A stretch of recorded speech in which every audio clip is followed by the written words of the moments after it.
If I had a lot of money, yeah, I would add a few historical pieces if I could. But I love supporting living artists.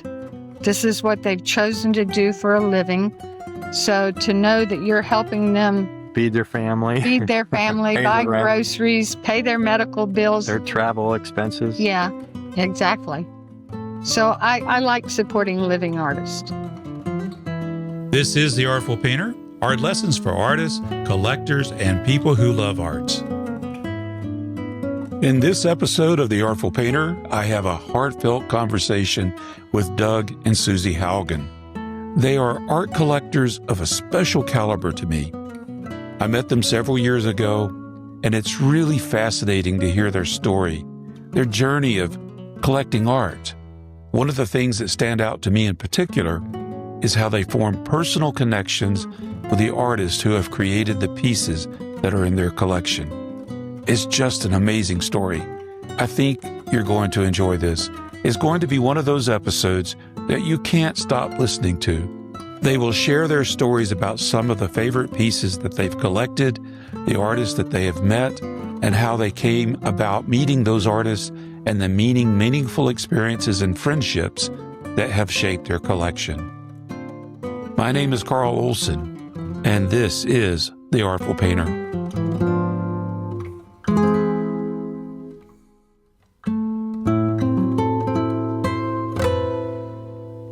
My podcast, I started off with a tagline that I developed. It's hard to believe it's been 6 years, but it was 6 years ago. And I was trying to think, how do I introduce the podcast? And what am I interested in? I didn't want to pigeonhole myself too much. So I used the tagline, art lessons for artists, collectors, and people who love art. Now, the past 70 episodes have been primarily about artists.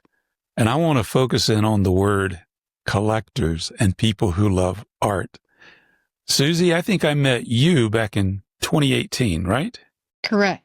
Yeah, I was at the Papa event at the Booth Museum. Yes. Yeah. And Doug, I met you shortly after that, or maybe at the same time. I can't quite remember.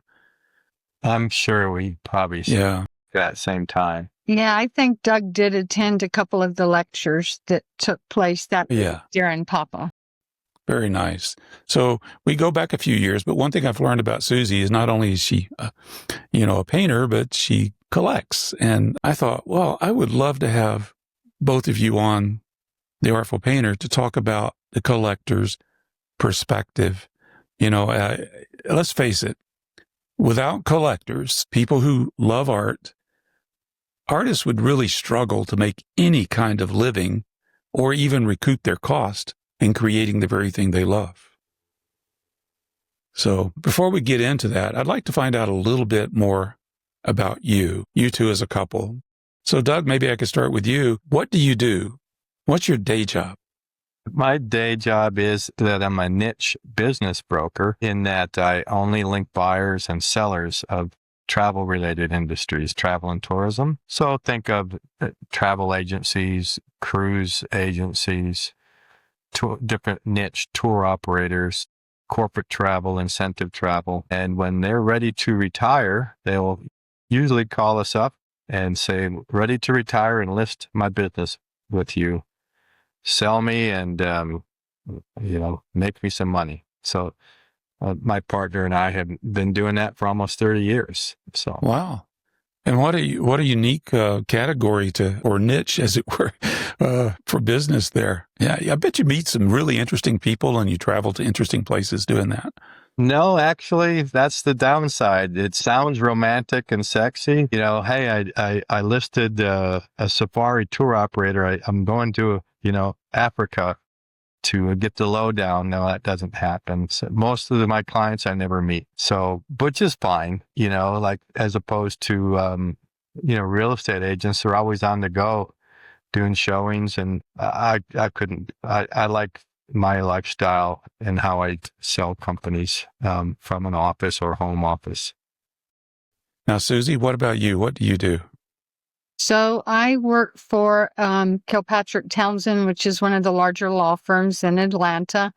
And I specifically work in the intellectual property group. specifically for patent attorneys, and have been doing that will be 28 years in January.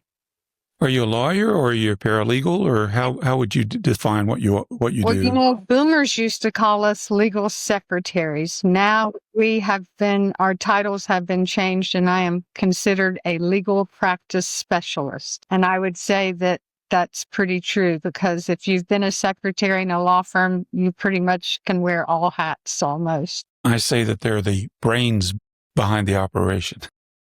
We definitely make the magic happen. So your art story, your art journey, collecting, buying art, did you both start off with a love of art? Have you always had that, or how did that come about? No, I would say no.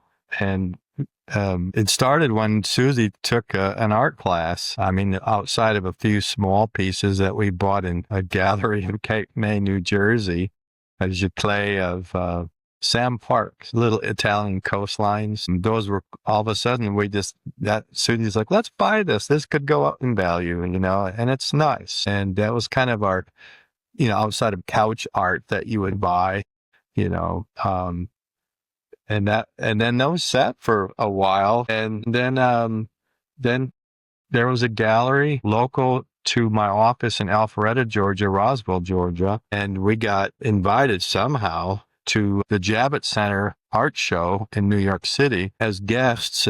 We go there and we meet Jane Seymour. She had a booth and they're selling her art. And this was, Jane Seymour. Yeah. 20 years ago, 2006. 2006. And we ended up buying an original from a Russian painter, Vladimir Vologov, who does women and nice backgrounds and yes. And so that was a big original that we bought.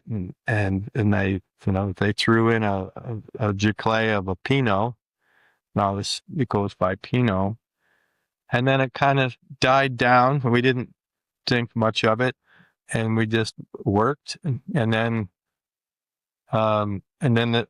I'll let Susie pick up. Then all of a sudden, the Booth Western Art Museum came into our lives, and that changed everything. As a couple, that's kind of when our art journey started. As for me, I have loved art my entire life, from a 4th grade field trip to the National Gallery of Art when I was living in Virginia. That was my first exposure to museum quality fine art. And then, of course, every opportunity that I had in junior high and high school, I took art classes. That was always my elective, was art. So, and then, careers took over and didn't have time. So I picked up a painting class here at a local college in 2014 and jumped right into taking workshops in 2015. And that led Doug and I to the Booth Western Art Museum.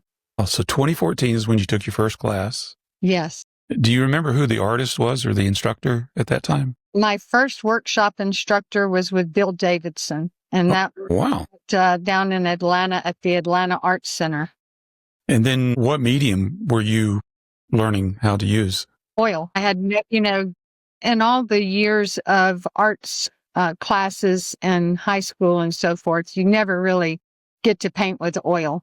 It's usually watercolor, scratchboard, acrylic, fast drying stuff. So it was an oil painting class at Kennesaw State University.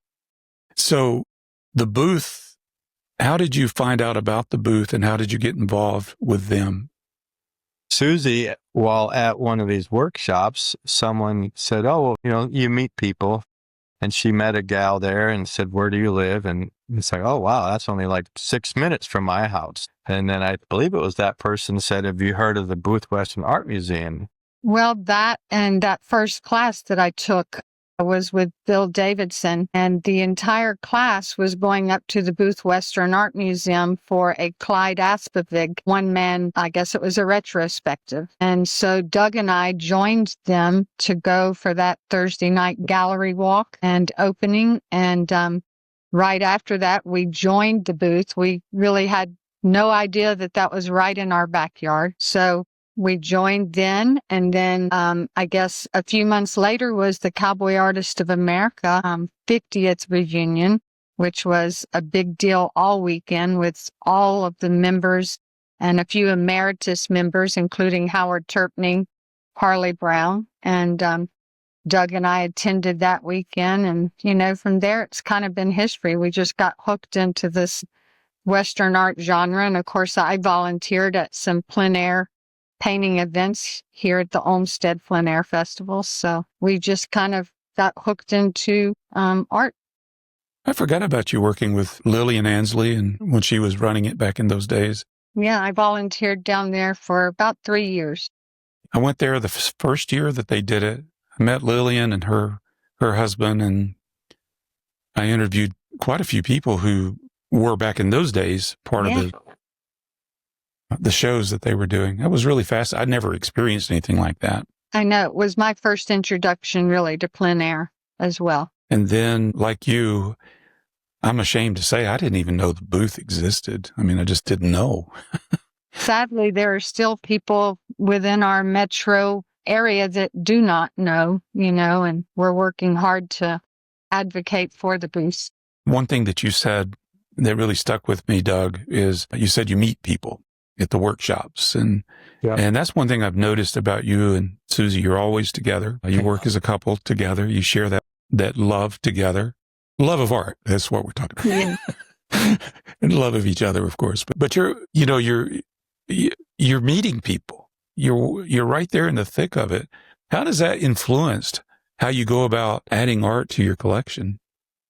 Well, for me, an example of when she volunteered at the Olmsted, I could have stayed home while she did that, but I had the booth. Western Art Museum also has, besides an artist guild, they have a photography guild. Mm-hmm. So I joined that, bought a Nikon, and I said, well, I'm going to go to the plein air thing at Olmsted because it's a long, narrow grounds, and artists are here and there. So I said, I'm just going to sit back and just take pictures and whatever grabs me. And then I went into the country club at lunch or afterwards, and these artists would come up to me and they said, I saw you, can I see some of the pictures you took, So just between that and the staff, it just made me feel like I was part of it, even though I was just a camera guy walking around, a novice, just to say, wow, these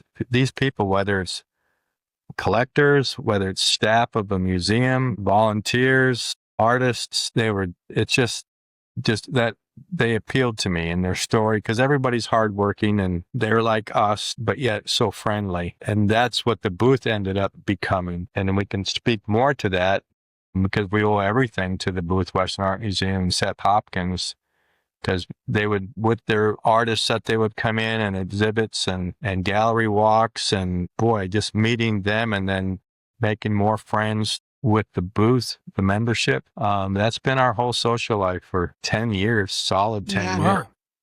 That's nice. And that is something that the booth does. It seems it's not just a museum, but it's a place, it's an education center. Right. I don't know how many times I've been there and there'd be whole classrooms of kids there.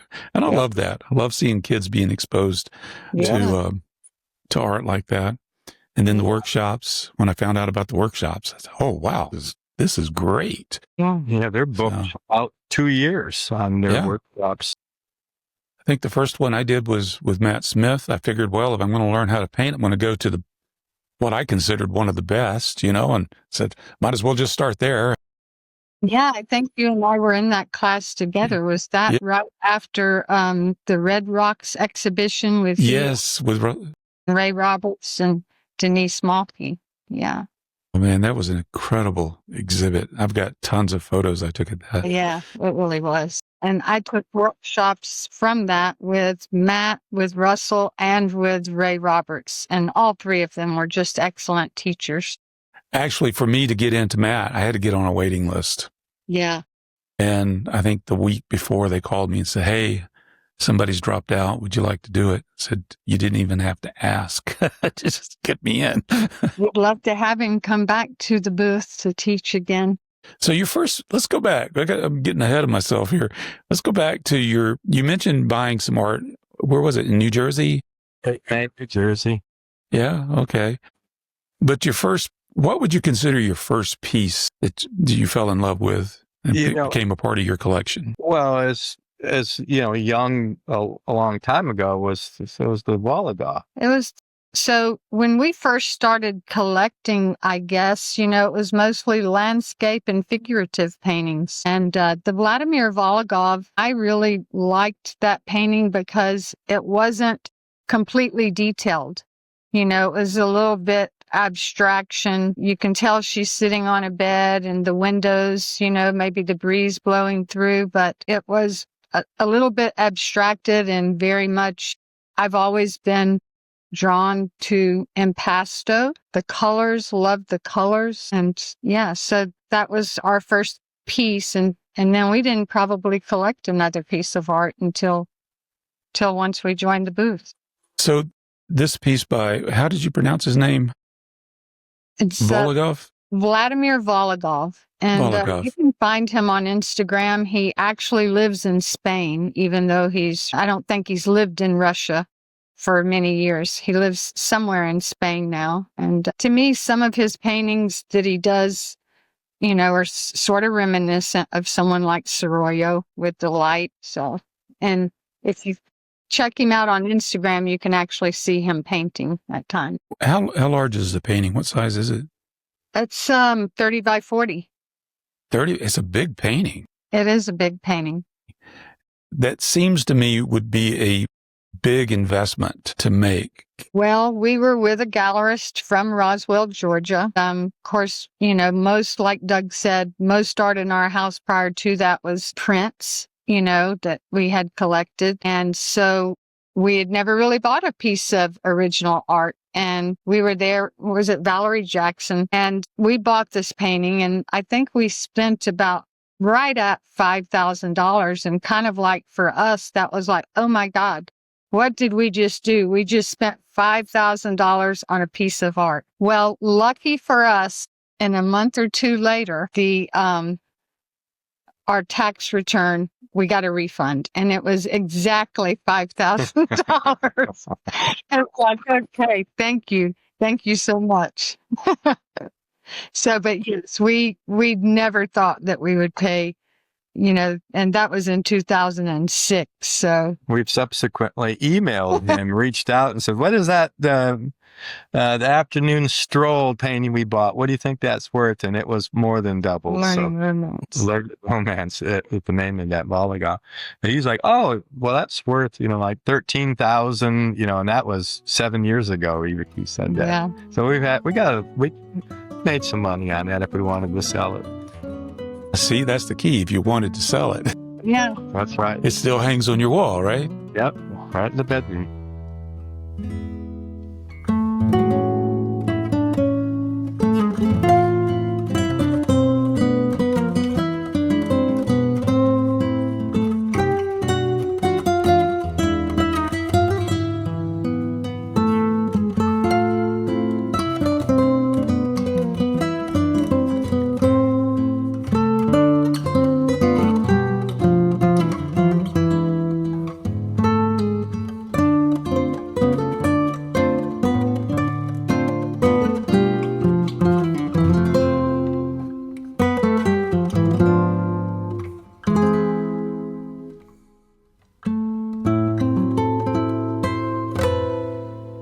Well, and Yeah. we learned from another collector recently that, he made a good point. He said, I don't want to buy art and put it in a storage unit or put it somewhere that's not displayed on my walls.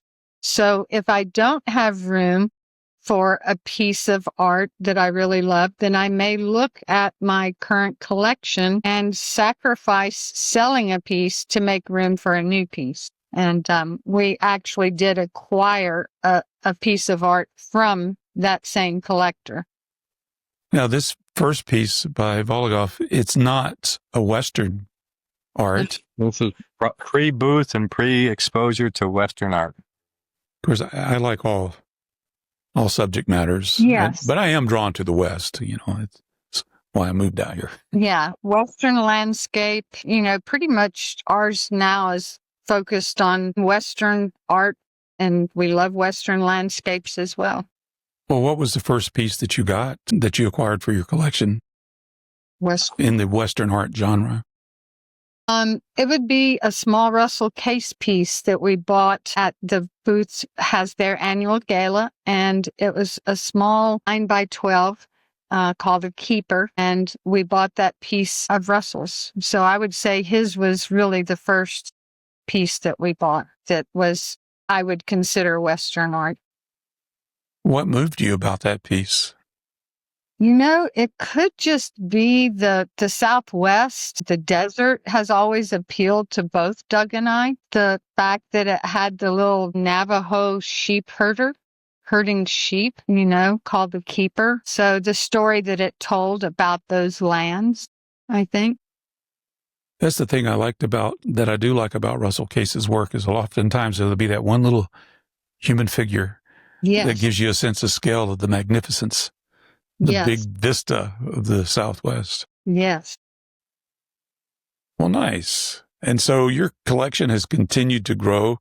I would be really interesting to hear some fun stories about how you continued to go to different events, how you met up with artists and other pieces that really moved you to make sure you had that in your home. There is a piece that we acquired in 2022 at the Prix de West. It is a charcoal by John Coleman, and I'll let Doug tell you why that particular piece spoke to him and spoke to me as well. So just being a collector and let's say you're looking at the ball of drop, it's a woman strumming a guitar, sitting on a couch or a bed. There's nothing really more to it. You can do whatever you want with that in your mind. But when these Western ones, like a Jerry Jordan, and you see this mountain in the background, that's the Taos Mountains and then the Pueblo. And then you speak to the artist and all of a sudden there's more to it. You can just grab hold of it and just make something out of it. And more than just, a flower in a vase. But I had worked on Standing Rock Indian reservations in North Dakota for 2 years as a medical lab tech. And so going to powwows and just going to some of the little gift shops and the dream catchers and some of the pots and the blankets and they were selling, I just remembered that. And of course didn't have any money back then for those 2 years, but I did acquire 2 little pieces. And so with the Sitting Bull and the history, the rich history of the Lakota, and then going to where Custer left before his last battle, and all that stuck with me. And I didn't give much thought about Crazy Horse in the back of my mind, but once we joined the booth, the Western, and then besides just cowboys and landscape, and then when I would see, Native Americans on horses, and, it reminded me of my res days. And when we saw at Prix de West this Crazy Horse of John Coleman's, it was like, and then you'd get the reaction from other people, and you had to put your name in a box, right, to get it. But people would just say, "Ooh, that's haunting. That is amazing. That is cool." And Susie, we both liked it. And so then when we got lucky enough to get it, it really makes me feel good that I can look at it every day and brings me to my past and present. And John Coleman does a good job. So it was a connection with your past work. What was the name of the reservation again? Standing Rock. Standing Rock. So that's further west in North Dakota? It's South Central. South Central. Okay. So it's below Minot. Is, and it's right on, it dips into South Dakota as well. It's Gotcha. Okay. Big reservation. I spent some time on the Hidatsa Rickarah in Mandan. Okay. Well, this is Fort Yates. Fort Yates, North Dakota. They're right on the Lake Oahe in the Missouri. I was on Lake Sacagawea, or however you say it. Yeah.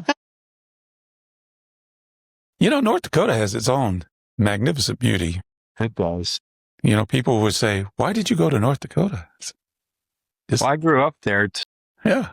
My first job was Standing Rock. Nice. So you grew up in North Dakota. Yeah. I like North Dakota. Yeah, I even got an Indian name. What's your Indian name? Chanponka. Champunka John Punka. means mosquito because Alan White Lightning in the hospital would watch me draw blood all the time. And he just kept thinking, oh, yeah, I got an Indian name for you. And then pretty soon he says, I have it. And Champunka. And I said, what? Champunka. And he says, mosquito, because you draw blood all the time. Neat. Then he'd walk by and say, Chomp. Nickname was Chomp. I thought that was pretty funny. You'll have to text me the spelling of that name. We may have to make that one up. Okay. It's somewhere out there in Lakota. Yeah. Well, we had fun in North Dakota, and it was fun learning about the cultures there.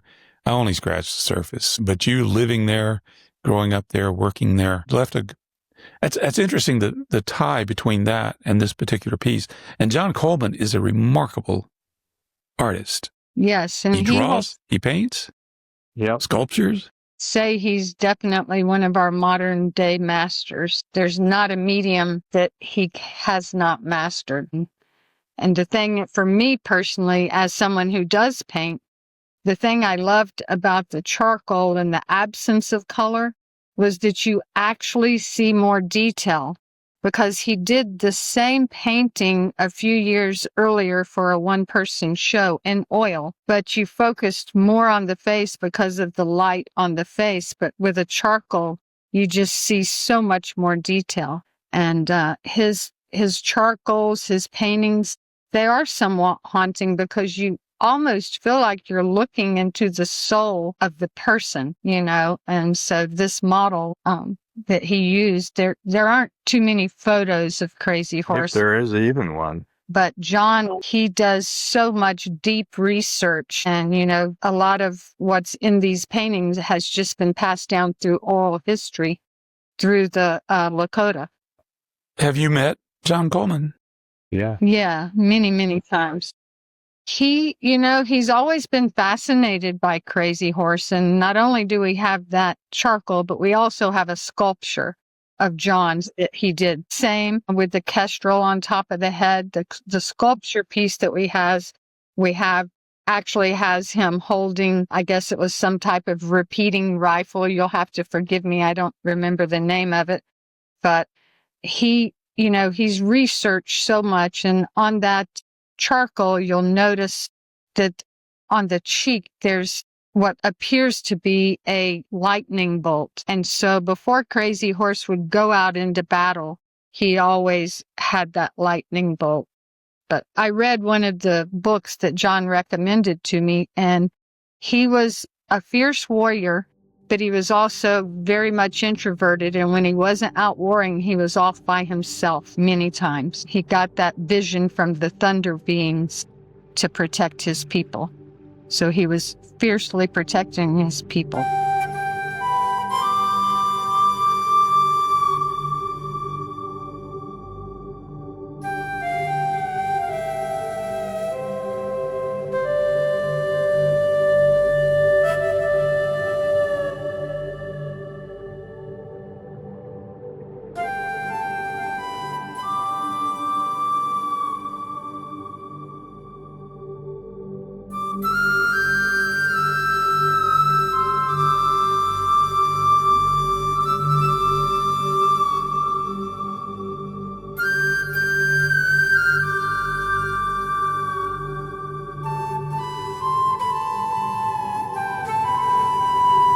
One artist that we share in common with our collections, I have a very small collection, nothing like yours. It's funny, I never set out to be an art collector, but I ended up starting to gather a few pieces. And one I have Lynn Schmill gave me. And you have a Lynn Schmill in your collection. And I'd like to know how Lynn became a part of your lives in your living room.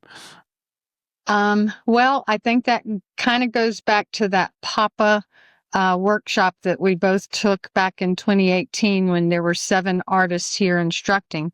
Lynn happened to be one of them, and I was lucky enough to get a slot in one of his 2-day workshops during that week. So got to know Lynn, and before they left, and I think that was in March, if I remember correctly. Yes, it was. March.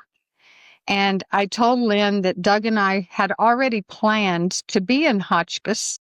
And we have always enjoyed staying in bed and breakfast. And we had already searched out this little bed and breakfast in Hotchkiss called the LaRue Creek Inn Bed and Breakfast. It's since, ceased to operate. But so from 2018 until I would say 2021, and stayed at LaRue Creek Inn Bed and Breakfast with Yvonne. Yvonne knew Lynn because Yvonne was a winemaker. Lynn's a winemaker. So I'm pretty bold. I asked Lynn, I said, we're going to be in Hotchkiss. Could we come by and see your studio? And he and Nancy were at the event, and he said, well, call us when you're out in September.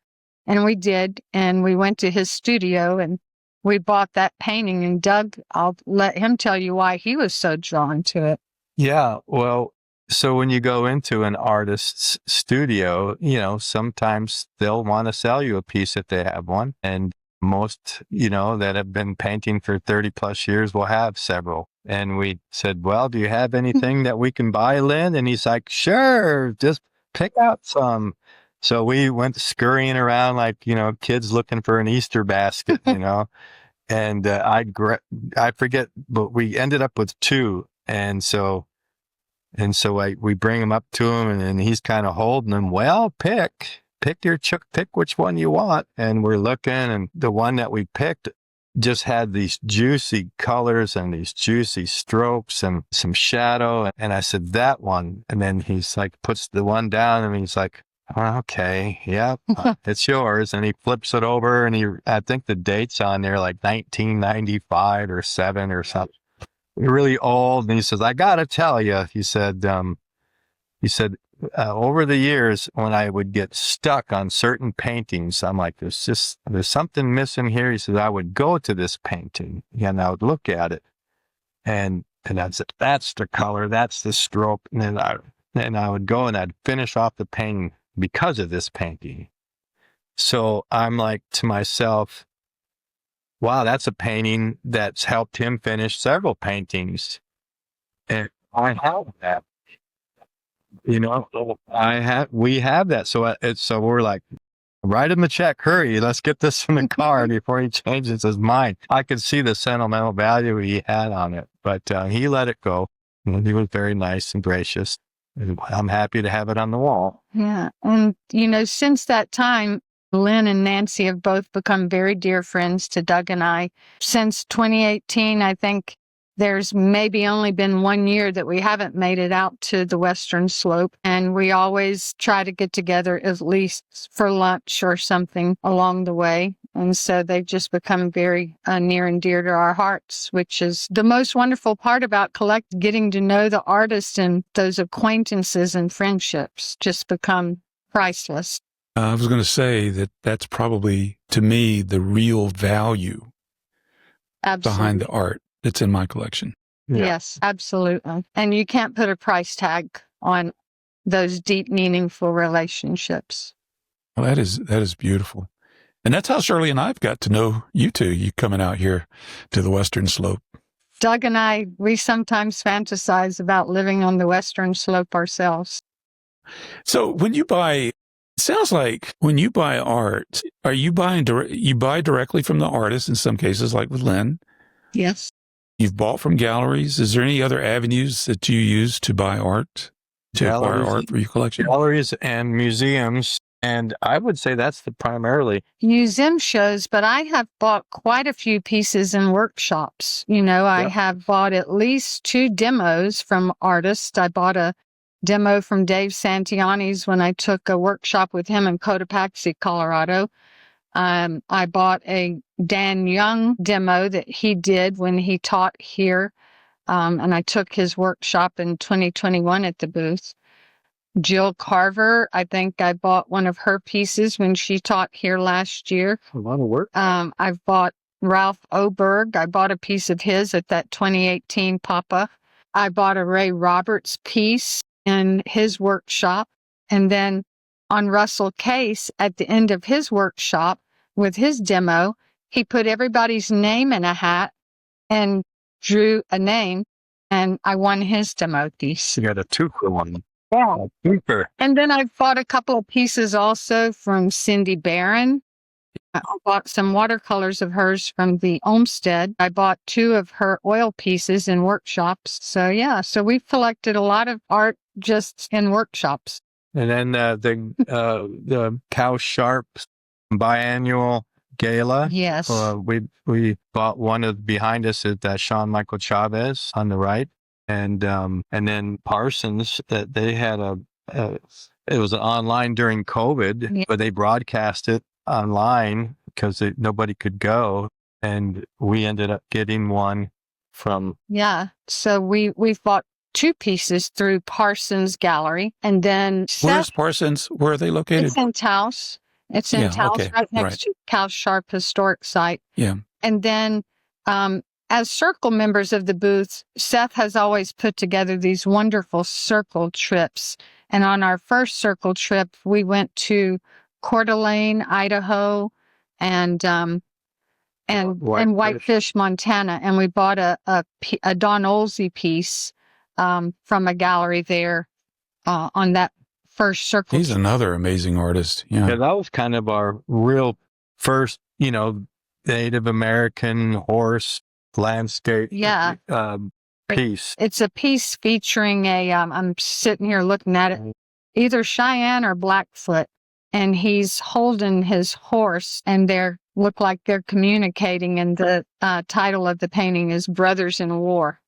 And then we bought on our circle trip with Seth to Taos and Santa Fe, which was our first time to either of those places. We bought 2 pieces, one from Parsons Gallery and one at the Cow Sharp Gala that we attended on that first circle trip. So we've been to 3 galas for the Cow Sharp Historic Site. Art sales and shows that these museums and foundations put together. Great art, and you'll 9 times out of 10, you're going to see a bunch of the artists and similar faces, collectors, so that you can continue rekindling an old friendship or a new friendship and make new friends. And I strongly recommend going to all these art sales and shows, whether it's like the Prix de West, the Idle Jour, the Cow Sharp Foundation, the Booth Western, the Coors. We went to Coors Western Art sale and show first time last year, and boy, was that exciting, especially the young crowd.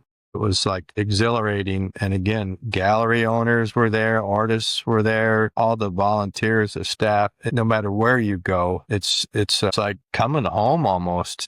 I mean, you go to the Prix de West and you see these familiar volunteer faces, and in comes Michael Dudash and Don Olsey at the same time. You get hugs and selfies, and it's quite thrilling. It's an addiction, because sometimes you come away without buying art, but you come back just on a high from all the conversations you had. And all of those shows are the luck of the draw. So sometimes you put your name in the box and you may not get pulled, but they're like giant family reunions. And you're also having the opportunity to see some of the best art that, some of the top artists in the country are creating for these shows specifically. Yeah. And I'll just say, Carl, being people persons, that's what it's first.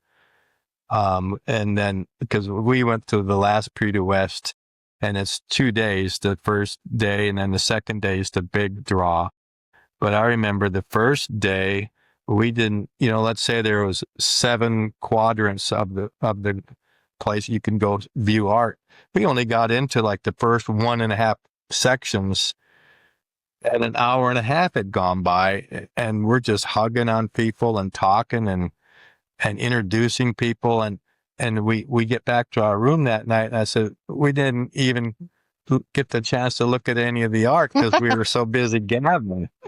And so, she says, all right, well, Saturday night when we get there, let's, just tell people, hi, we gotta look at the art, and, but it's that type of thing. And, that's what's most enjoyable for us. And you do have the opportunity, during the day at these shows, they will have symposiums or so forth.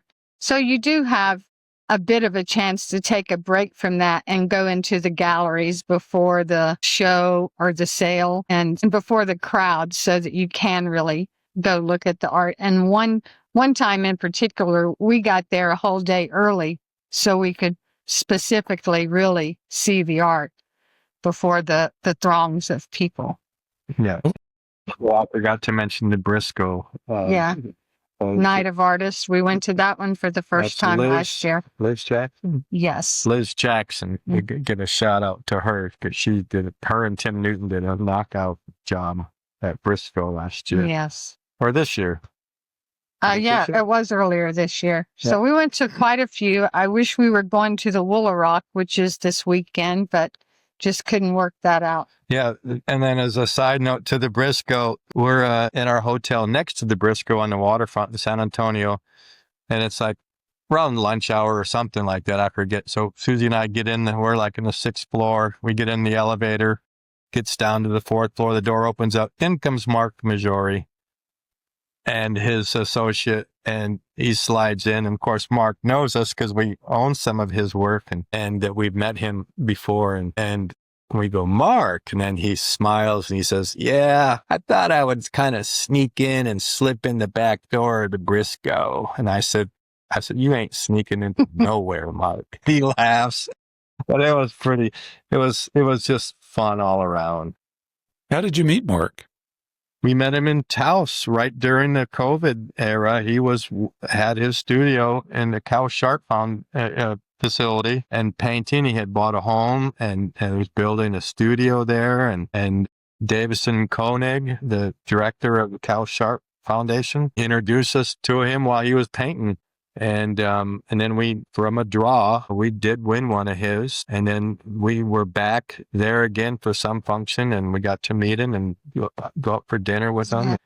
We've had occasion to meet him several times. And on our first circle trip, we did buy a piece of Mark's from Parsons Gallery. Yeah. Ashley Rose Chauvin, we bought a piece of his. And then the second piece that we bought was an online show during COVID.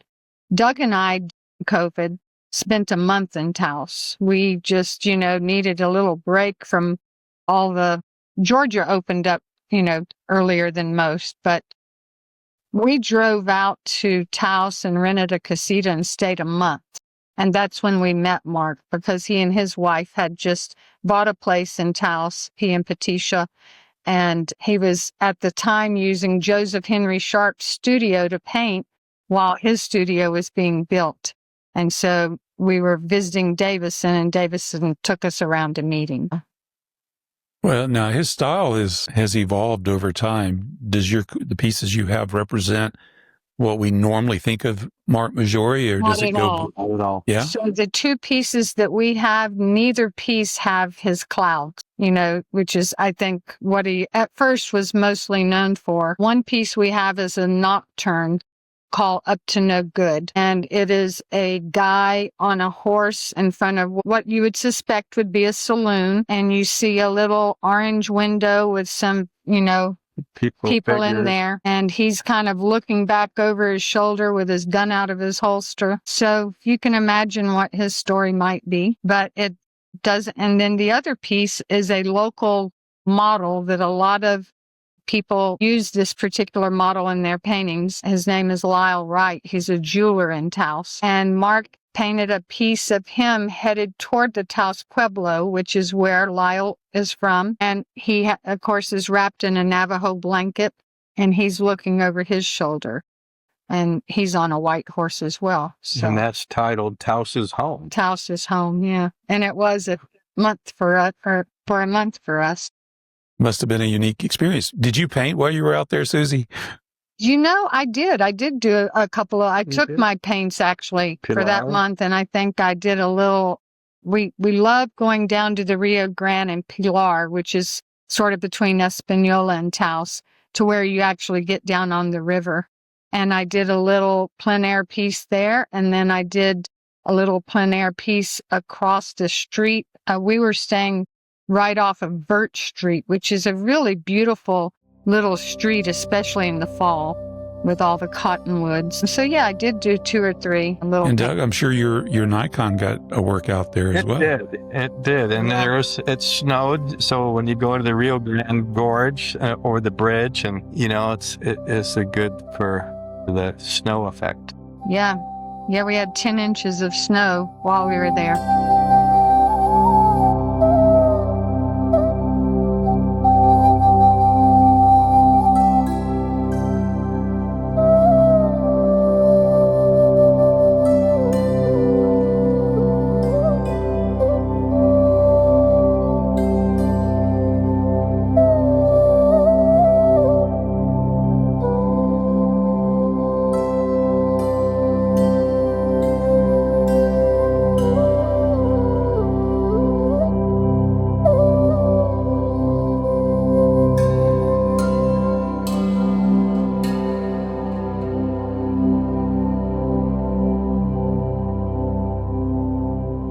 So the one thing I've noticed as I've developed an interest in art, which came much later in life for me, but is there has been a really, to me, it's almost like an explosive growth in a contemporary look of Western art.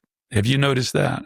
Yes, absolutely. Big time. And even the last couple of years, you've seen a lot more contemporary art coming into the Preta West. And here's what I say about that. I love both. I love traditional, but I also do love that people are taking the same Western landscapes or whatever and telling it in their own modern attempt. Because I listened to a podcast with Kim Wiggins, which I thought was very good, where he said to really interest younger collectors. They're painting the same stories as the traditional, but with their contemporary style, they may actually draw someone that's younger with that style. And then once someone really gets fascinated by Western art, they're going to do a deeper dive. They're then going to go back and dive into the Charlie Russells, the Frederick Remingtons, the Taos founders. So if your interest gets into how Western art came about, then you're going to do deeper dives. So there's still going to always be room for both. But we are seeing at these shows and in galleries, and a lot of the younger people are very drawn to the modern interpretations. Who has your eye right now? Honestly, the wall behind us, as you can see, is Sean Michael Chavez. And so the piece that has the rider with his head down, we bought at the Cal Sharp Gala last year in 2024. And at that time, we had the Mark Majori piece hanging there in the middle, and we wanted to bookend Mark's piece. So I reached out to Sean and to his gallerist, Carlos Acosta, and said, hey, we would like a piece to bookend Mark's piece. Well, and so we got the other piece then at Sean's one-man show in Santa Fe. And once we got that, I have a friend who is an art advisor, and she contacted me from Denver and said, hey, I have a collector who has a Sean Michael Chavez piece that he would like to sell because he is now looking to collect historical Colorado Western artists. Would you be interested? I said, sure, send me a picture. And she sent the picture, and we both really liked it and said, you know what? Yes, we will take it. And when it got shipped in, it was like, well, we just need to hang those 3 pieces together. And Mark went to another wall. And the one... Sean's piece booted Mark. Sorry, Mark. But Mark has his own separate wall. And it's kind of like stories that paintings tell. The middle one is, as now that we bought from this collector outside of Denver, is my favorite piece because as I lived with it, as I pass by that painting each day as a woman of faith, it reminds me that I also have a good shepherd. And while I have strayed, he's never allowed me to stray for long, and he always brings me back to higher ground. And the title of that painting is High Country Gang. So the symbolic meanings that paintings, once you live with them for a while, that they take on, you can't really expect that until you've lived with the piece. I'm glad you told me about him because I wasn't really familiar with his work, and he's amazing. He is amazing. And of course, these pictures, you can't really see it well, but when you go look him up on Instagram or on Facebook, Sim Chavez, you know how people use a grid system sometimes? Well, he leaves a little bit of that in every painting. So that grid system, whether you call it the rule of thirds or there's another name for it. But dynamic symmetry. Dynamic symmetry. So that is a part of every one of his paintings. It's his style, it's his little niche incorporates that. And the other thing that we liked about it and what led him to start painting vaqueros is that he could see that in Western art, the story of the vaquero was largely missing, and they were the original cowboys. Yes. So anyway, and having met him and collected his work and now been able to spend time with both he and his wife, Jody, they're dear people. And Sean is just, he's coming up and starting to paint in new ways as well. Idlejord, what did he do there? So this year, the Idlejord he was in, and he won the Purchase Award. He definitely, it was his first year. Pretty much everywhere that he is, every show he's in is completely sold out. And his one, I think Carlos has been doing now 5 one-man shows. They're usually the second week of August at his gallery. They sell out before the show even opens. So, but he's just a super nice, super humble person. And I'm just really happy. We're very happy for the success that he is seeing with his art. Very good. In your conversations with him, does he give you any insights as to why he chooses the subject that he does and how he goes about his process? He hasn't really, I haven't had a chance to talk to him about his process much, but I do think that, growing up in New Mexico and having the heritage, I think that that's what really draws him. And then in this middle piece, I think he told me that piece was sort of inspired by Ernest or the Hennings, one of the Taos founders. So he was influenced by them, but also just influenced by his own heritage. So do you ever have any regrets about a piece that you've bought? You don't have to mention any names or anything like that. No. And it is interesting. It's like we don't have a big, we're lucky, I guess, as a couple when it comes to buying art. It just seems to happen. It just, we both look at each other, and if she really says, hey, this is important to me, I'm not selfish enough to say, well, it's not important to me. No, if it's important to her, a particular piece, then I know it's going to be good, because she likes it, and I'm going to like it. So it's like, okay. And so we end up, and it's not like we have hundreds of pieces. So everything that we bought has been specific, and it's just come about to where we both like it. And no regrets. Yeah, I honestly can't think of one piece that we have. And like Doug said, we don't have a huge collection by standards of other collectors that we know that have hundreds of paintings. But each piece is meaningful to us, and largely because there's not a piece in our house that we haven't met the artist. Now, when we first bought the Don Olsey piece, we had not met Don, but since then, he has become also a dear friend. We've had many opportunities to meet him. And if I had a lot of money, yeah, I would add a few historical pieces if I could. But I love supporting living artists. This is what they've chosen to do for a living. So to know that you're helping them feed their family, buy groceries, pay their medical bills, their travel expenses. Yeah, exactly. So I like supporting living artists. I like that you do. Yeah. I think that's a good lesson for us all. Yeah. Yeah. I mean, I do like historical pieces, but I do like the stories behind getting to know somebody. Yeah. Yeah. I can't go to a show or, a gallery and talk to that deceased artist, but I can with the living artist. What would you say is the number one reward for collecting as a couple?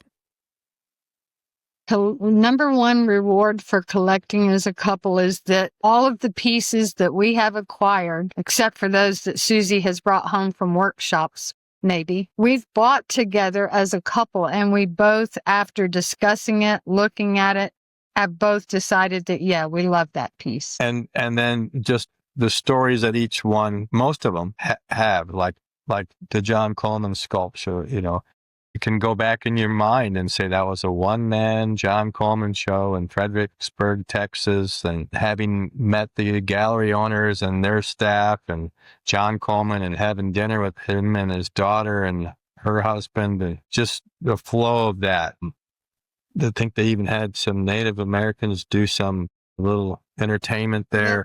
So when I look at the piece, it's like, not just that it's sitting in my house and I can think about what it means to me, but the story that each piece I have, like whether it's the Don Olsey piece with the Booth Circle and how all that came down, and the Lynn Schmiel piece I was alluding to earlier. They each have memories attached to them. All the Sean pieces behind us, the Marks, Majori, and we walk around quite a bit, because we work from our home, and we get to take that cup of coffee and sit there and look at it. And Jerry Jordan, and just go, man, we love Jerry. Jerry loves us, and Jerry loves everybody, and everybody loves Jerry. But just reminisce in my mind about, the good times that you have, whether it's with Jerry or Lynn Schmiel or the future upcoming trips that we might be having, to where, hey, Lynn, are you going to be there? Jerry, are you going to be there? Or, it's not many people can appreciate what I'm just said to you. And so I am humble and grateful for that. And even if we don't end up getting another piece in our lives, if I can get to those shows to meet people and see Kwang Ho again and see how his boy is growing up and things like that, is, because that is our social life. Unfortunately, that's just the way it is. But it's a good one. Well, and the little Jerry Jordan piece we just got this year, and we had last year put our name in on a Jerry Jordan piece at Frida West. Our name didn't get pulled. I think I was number 2. Then we put our name in on a piece at the Cal Sharp Gala, didn't get pulled. So this year we were at the Briscoe, put our name in, did not get pulled. So I'm like, I want a Jerry Jordan piece. So what I did is, between Jerry, I reached out to him and reached out to one of his galleries in Santa Fe. They made it happen. And we got our Jerry Jordan piece that, for us, we wanted that Taos Mountain in the background because that's our memory. And Jerry signs each of his paintings with T.A.O.S. And that means together, always, our spirit. And so when I look at each of these paintings in our home, I feel that same thing about each artist, is that by having their work in my home, together, always, our spirit is connected. Well, and we have a Dave Santiani's piece. I took a workshop with Dave in Cotopaxi, Colorado, and from there, Doug and I went to Crested Butte for our very first time ever. And so he had a painting. So as you drive out, I guess there's an overlooking the East River. And so the painting that we bought of Dave's from his workshop is at that very overlook that we had pulled off. And Doug, that same week, was driving all over doing photography. And so, there's a story behind each piece, really, that we've bought, a connection with those people. I really appreciate you both taking the time to talk with me about your collecting experience. It's been a delight, and I'm sure there's many, many more stories that could be told and enjoyed. But I deeply appreciate you both being on the Artful Painter today. Well, thank you for reaching out to us, Carl. Thank you so much. It brought a lot of memories back for me, and and back to being humble and grateful to everything. So I appreciate it, Carl. Yeah.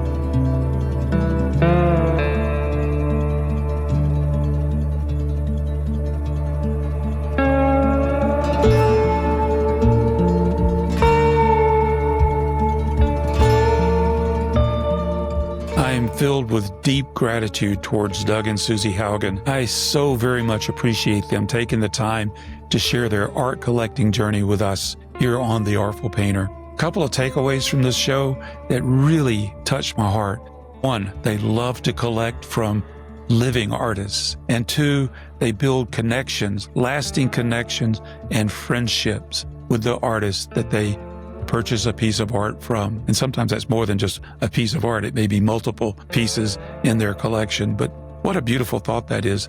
They form a friendship, a lasting relationship with the people who have made the beautiful art that they have on their walls. I just think that's a beautiful aspect of this story. So thank you, Doug. Thank you, Susie, for sharing your story right here on The Artful Painter. So what about you? What does your art collecting journey look like? If you're an artist, what kind of relationships have you made with your collectors? If you're a collector, what kind of relationships have you made with artists? I would really like to know. How can you let me know? Go to my website, theartfulpainter.com, and click on the Contact tab. There you will see two ways to leave a message. You can use the voicemail widget, and I really encourage you to do that. I would like to include your voice possibly in a future episode of The Artful Painter. The other way you can do it is by sending me an email. There's a send me an email form. So either way, whichever way you're most comfortable with, please use. I love hearing from you. Please be assured I read or I listen to every email or voicemail. While I may not always be able to respond, I do deeply appreciate your comments. So I want to thank you all for listening to this edition of The Artful Painter.